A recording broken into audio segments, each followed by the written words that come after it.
जय हिंद दोस्तों। हमारी जो आगामी परीक्षा है, जो आने वाली परीक्षा है, वो एनटीपीसी की परीक्षा है।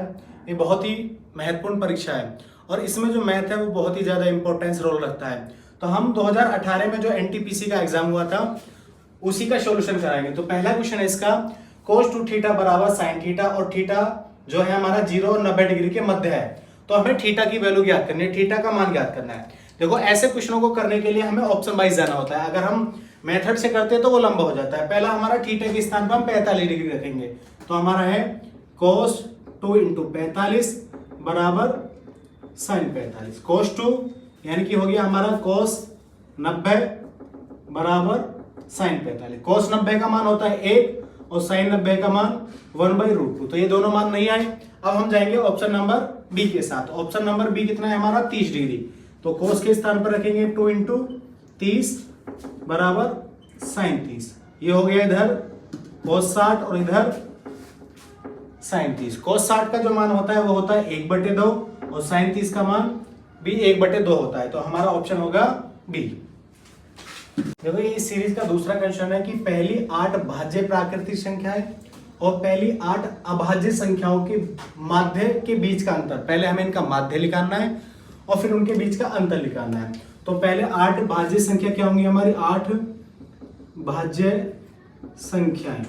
तो उनका क्या होगा, पहली होगी हमारी 4, 6, 8, 9, 10, 12, 14 और 15। इनका भी क्या निकालना है हमें, इनका माध्य निकालना है। तो हमारी संख्या कितनी है, 8। तो क्या कर देंगे, 8 से डिवाइड कर देंगे। इन सबको जोड़ेंगे, 6 4 10, 10 8 18, 18 9, 18 और 9 27, 27 और 18 9 27, 10 37, 37 2 39, 10 49, 49 और 4 50, 53 10 63, और ये कितना हो जाएगा 78 और अपॉन के 8। अब क्या निकालना है हमें, अब 8 अभाज्य संख्याएं। तो 8 अभाज्य संख्याओं का औसत क्या होगा, अभाज्य संख्या का मध्य, ऐसे ऊपर है हमारा का मध्य।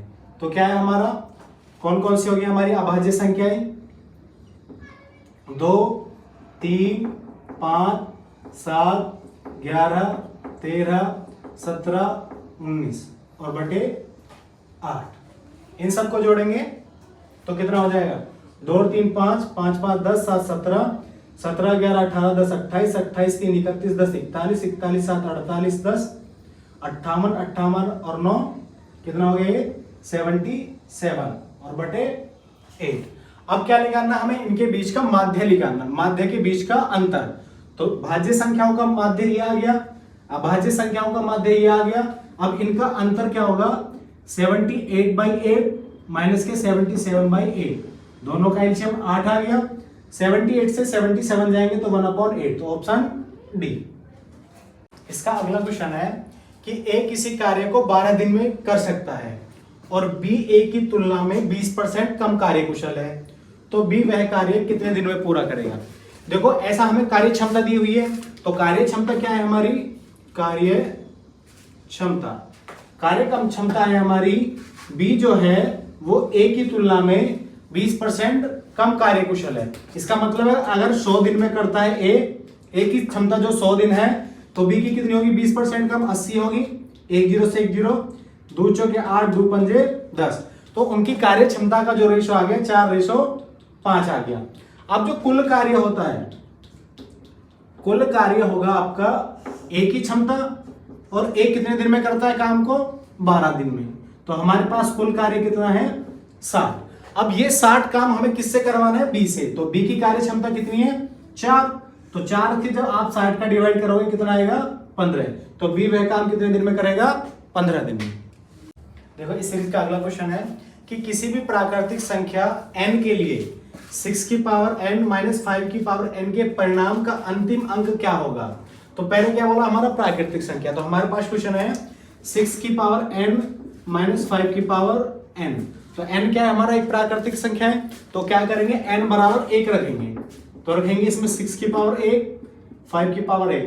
तो 6 की पावर 1 चाहे कितना भी करो कोई फर्क नहीं पड़ता। 6 में से 5 जाएंगे तो कितना आएगा 1। तो यूनिट डिजिट क्या आएगी हमारे साथ, हमारी 1 आएगी। उसका जो अंतिम अंक आएगा 1। 2 रख के देख लेते हैं। देखो 6 की पावर 2 माइनस 5 की पावर 2, 6 का स्क्वायर कितना हो गया 36, 5 का 25, 36 से 25 जाएंगे कितना आएगा 11, और इसका यूनिट डिजिट क्या होगी 1 ही होगी, तो क्या होगा ऑप्शन बी। इसका अगला, इस सीरीज का जो अगला भाग की राशि 2 भागों में इस प्रकार विभाजित है कि पहले भाग पर 10% की दर से 5 वर्ष का साधारण ब्याज, और दूसरे भाग पर 9% की दर से 6 वर्ष का साधारण ब्याज बराबर है। तो हमें 10% की दर से उधार दी गई राशि क्या होगी। तो मान लेते हैं पहली जो राशि हमारी ए है वो कित पर 10% की दर से 5 वर्ष के लिए जाती है, और दूसरी राशि क्या है बी, वो 9% की दर से 6 वर्ष के लिए जाती है, और दोनों का जो साधारण ब्याज है वो कैसा है बराबर है।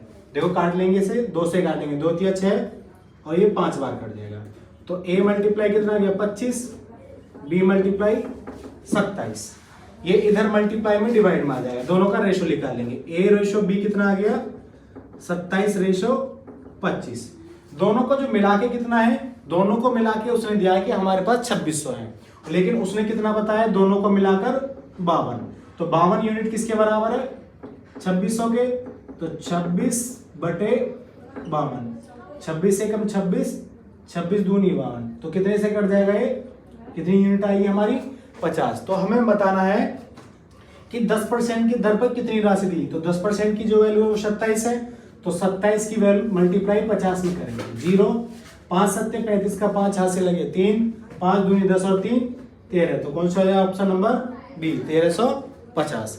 अगर आपको ये वीडियो अच्छी लगी हुई है तो हमारे चैनल को सब्सक्राइब करें और वीडियो को लाइक करें, और ऐसे ही अगर आप चाहते हो कि और ऐसे ही वीडियो का और पार्ट मिले तो कमेंट बॉक्स में यस लिखिए।